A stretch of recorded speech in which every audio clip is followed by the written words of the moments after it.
오늘은 욥기 강의 39번째 시간으로 욥기 26장 1절로 14절을 통해서 하나님의 능력을 욥이 설명했다. 욥이 하나님이 어떤 분인가를 설명하는 내용이 기록되어 있어요.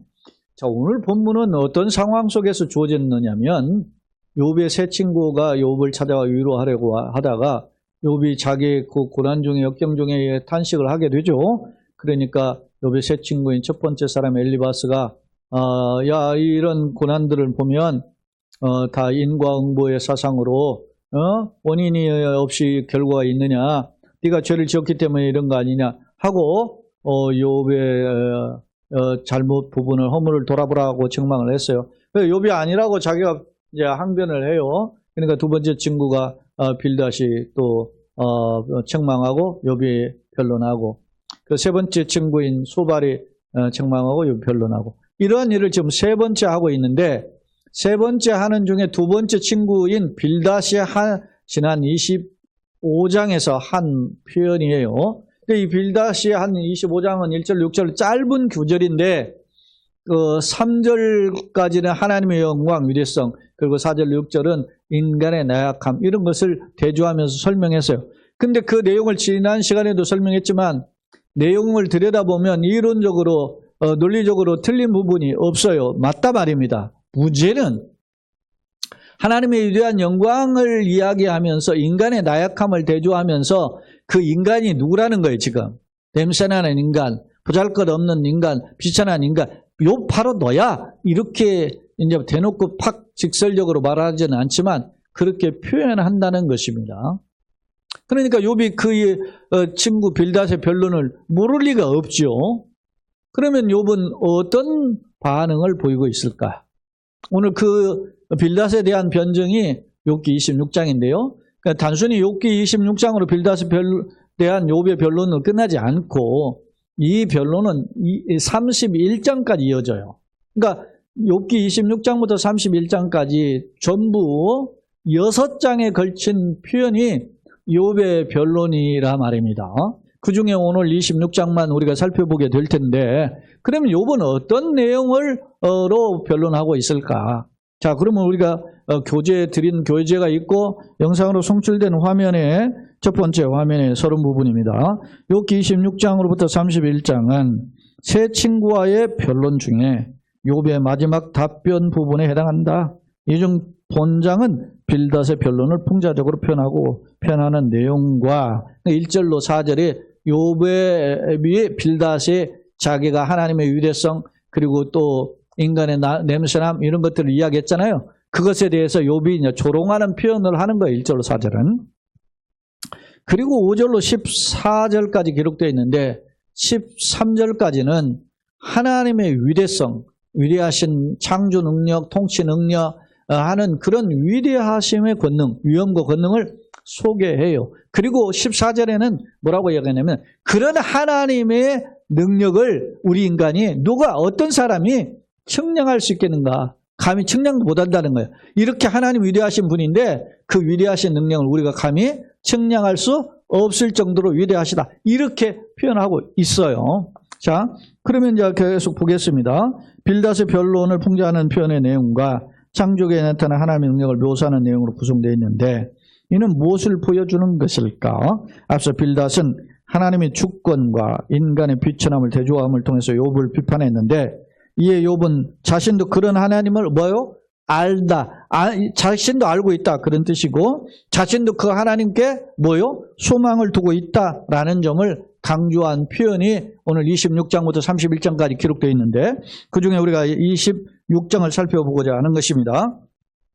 자, 26장 성경으로 와서 26장 1절을 보겠습니다. 욥이 대답하여 이르되, 네가는 누구예요? 지금 빌닷이죠. 네가 힘없는 자를 참 잘도 도와주는구나. 빈정거리는 거지 이게. 야, 네가 이렇게 힘받고 맥 빠지고 지금 연약한 나를 참 위로도 잘해주는구나, 이렇게 지금 말하는 것이 잘한다는 말입니까? 참 털끝 하나도 감사하지 않다는 말이죠 이게. 빈정거리는 돼 지금. 기력 없는 팔을 참 잘도 구원하여 주는 거야. 지금 욥이 고난과 역경 중에서 전신이 말이죠. 그 질병 속에 고통당하고 있잖아요. 욥은 살아갈 지금 그 기력이 없는 사람이에요. 근데 네가 도와주기는 그 도움이 일도 안 된다 이런 말이죠. 기력 없는 팔을 참 잘도 구원해준다. 이렇게 이제 못마땅한 표현을 지금 계속하고 있어요.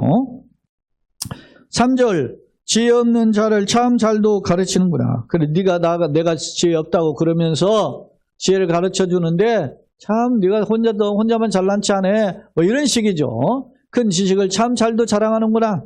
네가 하나님 어떤 분이라고 인간은 어떤 존재라고 이야기하고 있는데 참 또 너만 잘난 것 같아. 뭐 똑똑하다. 뭐 이런 뜻이에요. 그러면서 큰 지식을 참 잘도 자랑하는구나.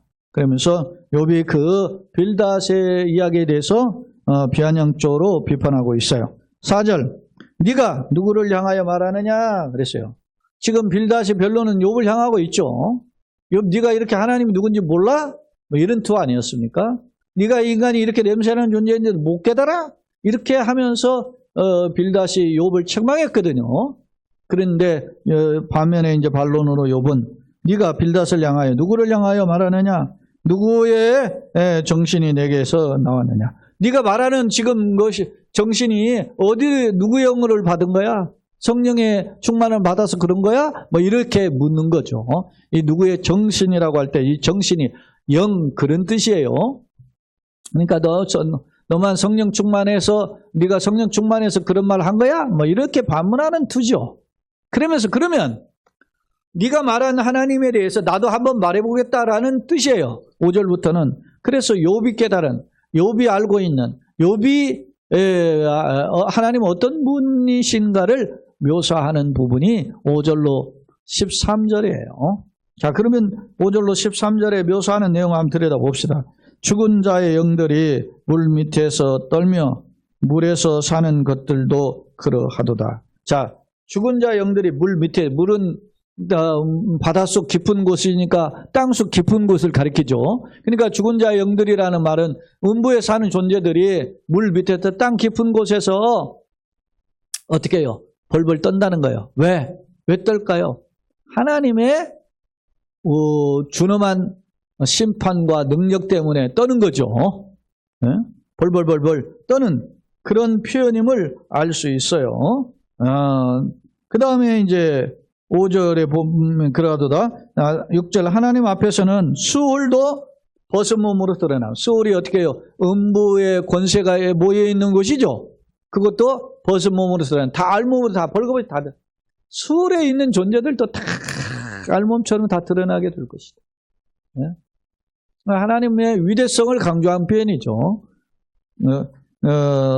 드러나며 멸망도 가림이 없어. 아무리 그걸 숨기려 하려 해도 숨길 수가 없다라고 하는 표현임을 알 수 있어요.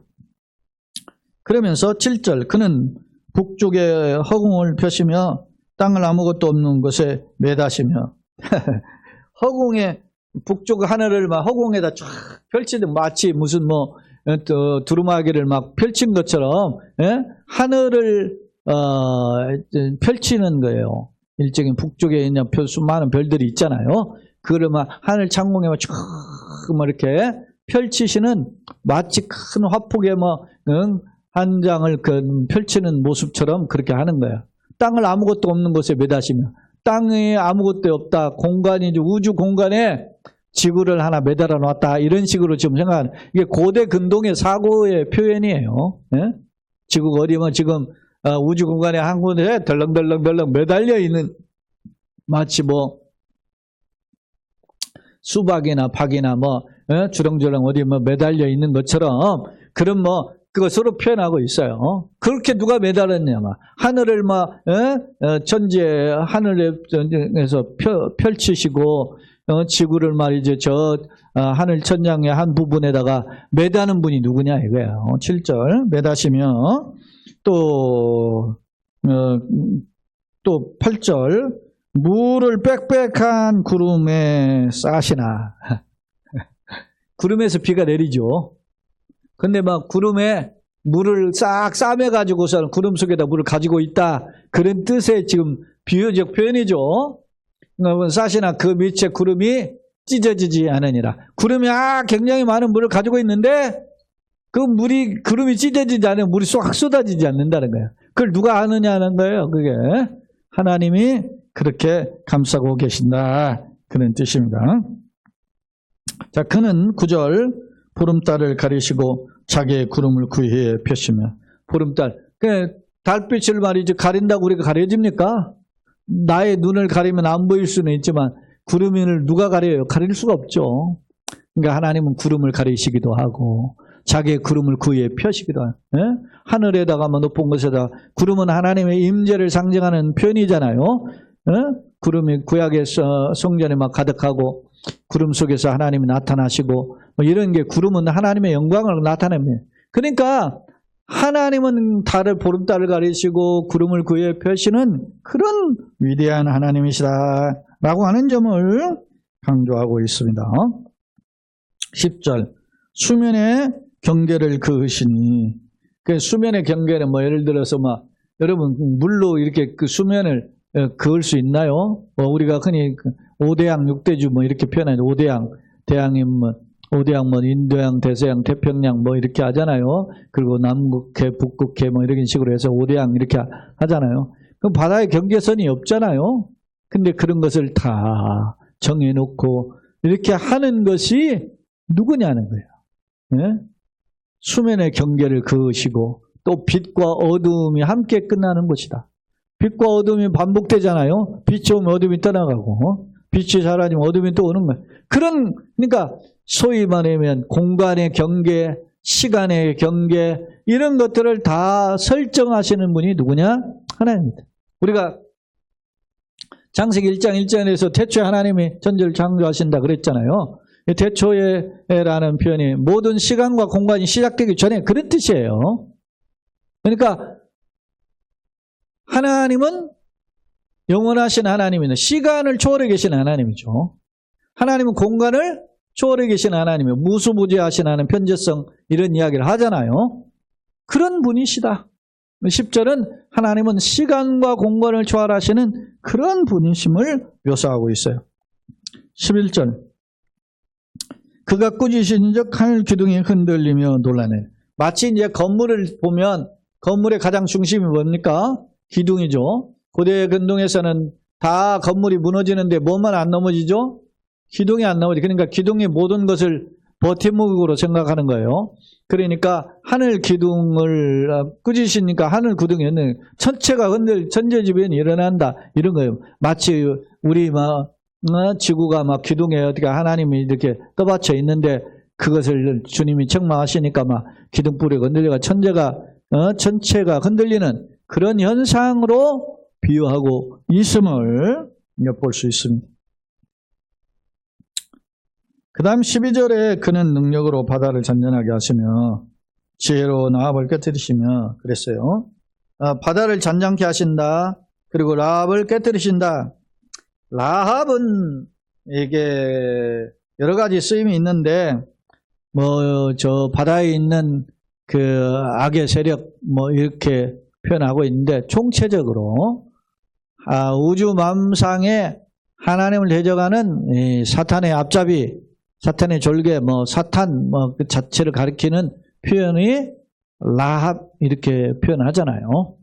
그러니까 그는 능력으로 바다를 잔잔케 하고, 소위 예수님도 바다와 바람을 잔잔케 하고 꾸짖으시기도 하잖아요. 그렇게 하신 표현이 나타나고 또 그것이 뭐예요? 예수님은 창조주시고 통치자이시다 라는 것을 증거하는 하나의 단편적 증거잖아요. 그런 것처럼 하나님은 능력으로 바다를 잔잔케 하시고 또 지혜로 라합을 깨뜨리는 악의 세력이 아무리 장발해도 하나님은 그것을 능히 이기게 하시는 분이시다 라고 하는 점을 강조하고 있어요. 그 다음에 13절 그의 입김으로 하늘을 맑게 하시고, 입김으로 부르니까 말이죠. 하늘이 천지가 깨끗해지는 그런 표현을 해요. 이게 하나님은 입김으로 세상을 청명케 하실 수 있다라는 점을 강조해요. 그리고 이제 순으로 날렵한 뱀을 무찌르시나니. 손으로는 소위 이게 신인 동형론적 표현이라고 하죠. 그러니까 하나님과 인간은 소위 같지 않죠. 그러니까 우리가 하나님의 형상을 인간의 형상으로 묘사하는 것은 신성 모독이에요.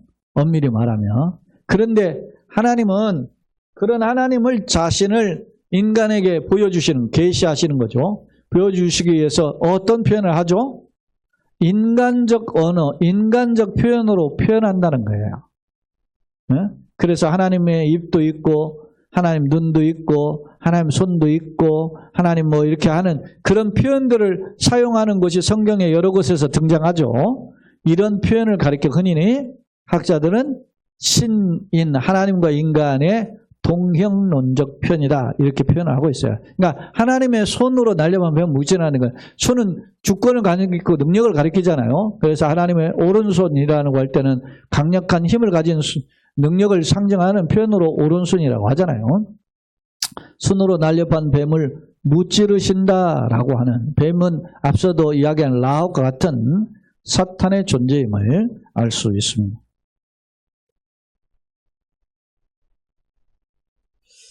자, 그렇게 하시는 분이자 이렇게 이야기하면서, 그런데요, 이렇게 5절로 13절에서 욥이 하나님은 어떤 분이신가를 설명하고 있어요. 이 설명의 내용을 우리가 들여다보면 어떤 의미입니까? 하나님의 유대성, 하나님의 창조성, 하나님의 주권과 권능, 절대주권, 지난 시간에 우리 빌다시 하는 표현에 하나님의 위엄과 절대주권을 강조했잖아요. 그런 욥도 그런 표현을 그대로 담고 있어요. 다시 말해서 욥이 하나님을 모르는 것이 아니다라는 것을 알 수 있어요. 덧붙여서 14절을 보면 더 큰 묘사가 있어요. 14절은 뭐냐? 자, 보라. 이런 것들은 그의 행사의 단편일 뿐이요. 5절로 13절에 하나님 어떤 분이시라는 것을 지금 욥이 설명했잖아요. 묘사했단 말입니다. 그런데 이런 표현은 하나님의 능력, 행사는 하나님이 일하시고 행하시는 능력들을 가리키잖아요. 그런 행사의 일부분이 단편이다. 우리가 아무리 좋은 말로, 아무리 멋진 아름다움으로 하나님을 표현해도 하나님의 위대함, 하나님의 영광, 하나님의 그 능력을 다 표현하지 못합니다. 우리 찬송가 304장에 그 크신 하나님의 사랑 찬양 있죠. 하늘을 두루마리 삼고 바다를 먹물 삼아도 하나님의 그 크신 사랑 다 기록하지 못한다 그래요. 다 기록할 수 없네. 왜? 하나님의 능력은 위대하기 때문에. 사도 요한이 요한복음의 마지막 20장 21장까지 있죠. 그런데 20장에 보면 이외에도 수많은 기록이 있는데 그걸 다 기록하기에는 하늘에 쌓아둘 만큼 쌓아도 부족하다는 거예요. 형용할 수 없는 하나님의 위대성이에요. 자, 보라, 이런 것들은 그의 행사의 단편일 뿐이요. 그리고 우리가 그에게서 들은 것도 속삭이는 것은 소리일 뿐이니. 일부분에 불과하다는 것이죠. 그의 큰 능력에 우레소리를 누가 능히 헤아리냐? 헤아릴 수 없다. 욥도 하나님이 어떤 분이신지, 다시 말하면 하나님은 위대하신 분이라는 점을 욥도 나도 안다 라고 하는 점을 강조하고 있습니다. 그러니까 오늘 이 14절은 5절로 13절에 나타나는 하나님의 위대성, 하나님의 그 통치성, 하나님의 그 무한하신 능력에 대한 표현들을 했지만 그것은 하나님의 영광을 나타내는 표현의 일부분에 불과해. 이렇게 표현하고 있음을 알 수 있습니다. 자, 그러면 이제 두 번째 화면을 통해서 말씀을 한번 1절로 14절의 내용을 간략하게 정리해 보겠습니다. 자, 욥기 26장에서 31장까지는 욥의 변론으로 되어 있다 그랬죠. 근데 욥이 32장에 보면은 거기에 누가 등장하냐면 엘리후가 등장해요. 엘리후가 등장해서 욥을 책망하는 표현으로 등장하거든요. 왜냐하면 욥이 자신 의롭다 하는 표현을 하니까 그 욥에 대해서 엘리후가 이제 책망을 하죠. 근데 어찌됐든 26장부터 31장까지는 욥의 또 다른 친구 엘리후가 등장해서 발언하기까지 욥의 변론으로 되어 있어요. 그 중에 이제 오늘 26장은 빌닷에 대한 반박이라는 것입니다.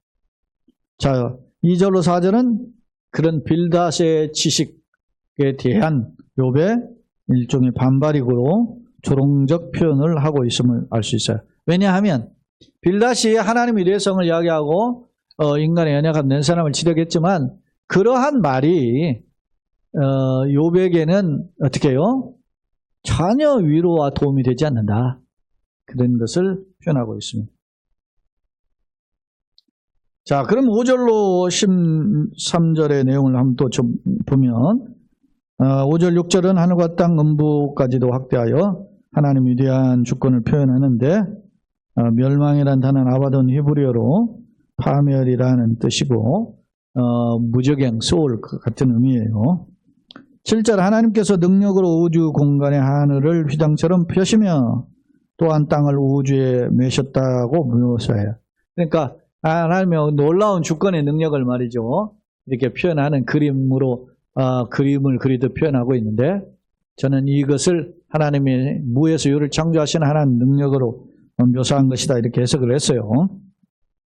10절에 대한 해석은 킹제임스 버전의 해석이 있고 유명한 칼 델리치가 쓴 델리치 주석이 있는데 그 내용을 보면 조금 약간씩 해석이 다른데 보면 킹제임스 버전에서는 하나님은 수면의 경계, 공간적 한계, 빛과 어둠, 시간적 한계를 정하신 분이다. 하나님을 이렇게 묘사했다. 이렇게 해석했고 델리치는 하나님 빛의 세계와 어둠의 세계를 구분하시는 하나님이다. 이렇게 해석을 했어요. 어떤 비슷한 의미가 있는데 조금 각도가 조금 다르죠. 자, 11절 하나님의 진노하심으로 인해 하늘과 땅이 진동하는 현상을 묘사했다. 자, 하늘 기둥이는 아무데 샤마임이라고 하는 히브리어를 제가 살펴보니까 하늘을 떠받치고 있는 기둥이다. 이렇게. 왜냐? 우주인들, 고대에는 우주관이 이런 것이죠. 하늘은 지붕이고 땅은 하나님의 발등상이니까 아마 이런 식으로 아마 지상이 저 하늘까지 기둥이 닿아가지고 떠받치고 있을 것이다. 하늘 지붕으로 삼아서 그런 생각을 했던 것 같아요. 그런 표현이라는 거죠. 마지막 14절은 5절로 13절에서 묘사한 능력들은 하나님의 권능의 일부에 불과하다. 그런 것으로 결론을 맺고 있습니다. 자, 이제 세 번째 화면이고 욥의 변론을 통한 몇 가지 교훈인데요. 그 내용을 한번 정리해 보겠습니다. 첫째, 2절로 4절은 욥이 빌닷의 자기를 책망한 변론에 대한 반박의 표현이에요. 자, 빌닷의 주장은 욥의 현실에 대해서는 조금 더 이해가 없다. 그죠? 욥이 지금 현재 정말 고난의 역경에 있는데 오히려 욥의 새 친구인 엘리바스, 빌닷, 소발은 전혀 위로가 되지 못하죠. 그리고 오늘 앞서 25장에서 빌닷이 그렇게 이야기하잖아요. 하물며 구덕에 사는 벌레인 인생이냐 이런 말을 하잖아요. 그러니까 이게 틀린 말은 아닌데 그런 표현들이 욥에게는 전혀 위로가 되지 못한다라는 것을 보여줘요. 즉 다른 친구들처럼 욥에게는 조금의 위로와 도움이 되지 못한다는 반론을 이야기하고 있어요. 두 번째 5절로 14절의 내용인데요. 여기에서는 욥이 하나님의 어떤 분이신가, 특히 하나님의 위대하신 권능과 능력을 묘사해요. 크게 둘로 나누어서 표현하면 먼저 우주에서 운행하시는 하나님의 무한한 능력을 구체적으로 5절로 13절은 이야기하지 구체적으로 다 묘사했죠. 묘사한다. 14절은 그런데 이는 욥도 하나님의 주권과 염을 잘 알고 있다는 표현이죠.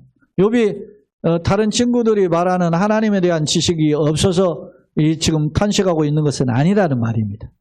알고 있어요. 여러분, 우리가 하나님 누군지 몰라서 뭐 때로는 흥분하고 때로는 불평하고 때로는 넘어지고 그렇습니까? 네?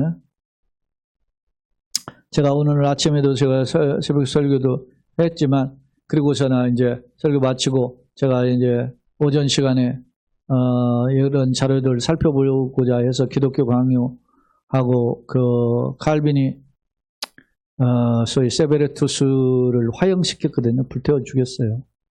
근데 그 당시 칼빈 때 죽은 사람들이 한 56명인가 그런데 어떻게 죽었는가 이렇게 보니까 12명 뭐 목매어 죽이고 뭐 10명은 참수 목이 잘려 죽었고, 그리고 35명인가는 뭐 어떻게 합니까? 화형시키고 뭐 그랬거든요. 왜 그랬을까? 칼빈이 그런 내용을 가지고 그거에 대한 저도 칼빈이 그게 이제 어떤 오점이거든요. 그렇게 하지 않으면 안 되었나 하는 생각을 해요. 제가 저지난주에 더 주더스라고 하는 그 헨리 8세에 대한 이야기를 제가 소개한 바 있잖아요. 그 헨리 8세가 자기가 막 교회 수장이다, 머리다, 우두머리라 하면서 그 영국 국왕이, 잉글랜드 국왕이 막 자기가 교회 통치자인 것처럼 군림하고 그러거든요. 자기가 막 잘 늙어가지고 줄을 길이 걷는데도 자기 그 찰스라고 하는 거기는 서포크라고 하는 이제 자기를 받은 공작인데, 그걸 데려놔놓고 불병에 걸린 친구에 안수하고 성부 성자 성령의 이름으로 명하노니 뭐 일어나라 하는, 그래도 죽어요. 그게 뭐라? 착각이죠. 자기가 교회의 머리인 하나님의 대리자인데, 자기가 명하면 일어날 줄 아는데 아닌가. 무기력한 거잖아요. 그것을 내 모습이 아닌가 그런 생각을 해봤어요. 오늘 또 똑같은 생각을 해봤는데, 내가 하나님 뜻대로 산다, 말씀대로 산다, 그걸 가르치고 막 하는 목사잖아요. 근데 내 모습을 보면 이렇게 오늘 또 한편으로는 교회의 이익을 대변하고 권리를 대변해야 되기 때문에 제가 오늘 또 좀 그 어떤 면에서 화도 내고 흥분한 부분도 있어요. 그러나 한편으로는 또 그 입장을 또 살펴야 되잖아요. 내가 또 목사로서. 그렇다고 그렇게 하고 요야모야 할 수는 없잖아요. 또 교회의 권리와 어떤 가 하는 게 있으기. 그러니까 그 중간에서 낀 제 모습이 어떻게 보면은 막 참 답답하고 좀 뭐 싫은 소리를 또 해야 되고 안 하면 안 되나 하는 갈등도 있고 뭐 그런 고민을 하다가 지금도 아까도 갔다가 지금 온 건데, 나는 어떤가 이렇게 돌아보게 되죠. 그게 건물 교회에 얼마나 이득이 된다고 내가 일어나 하는 생각도 들죠. 그러나 한편으로는 그걸 또 우선해야 되는 입장도 있고, 그래서 그런 마음의 갈등이 있습니다. 우리가 이게 살면서 이런 일이 반복되지 않을까요?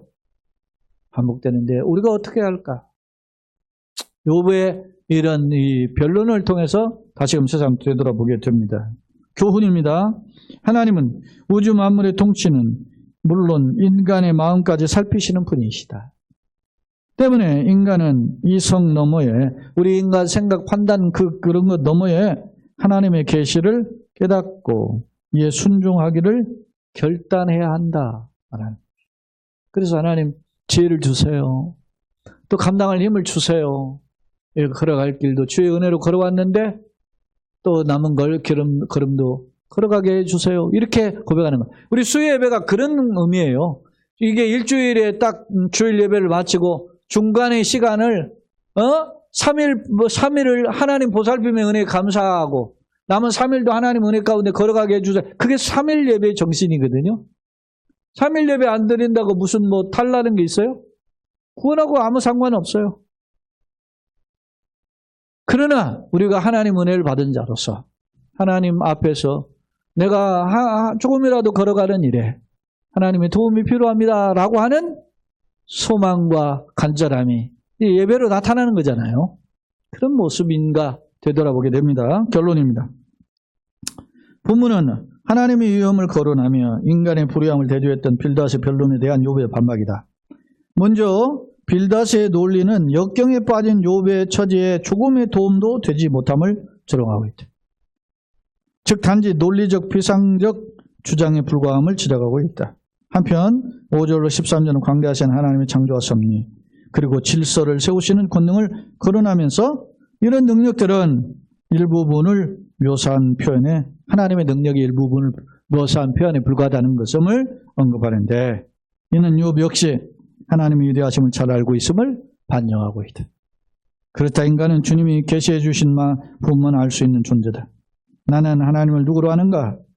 만물을 창조하시고 통치하시며 섭리하시는 하나님 손길에 붙들려 그 손에 붙들려야 돼요. 아는 것은 끝나지 않고 붙들려서 걸어가되 감사로 고백하고 또 감사로 또 걸어가시기를 예수님의 이름으로 간절히 축원합니다.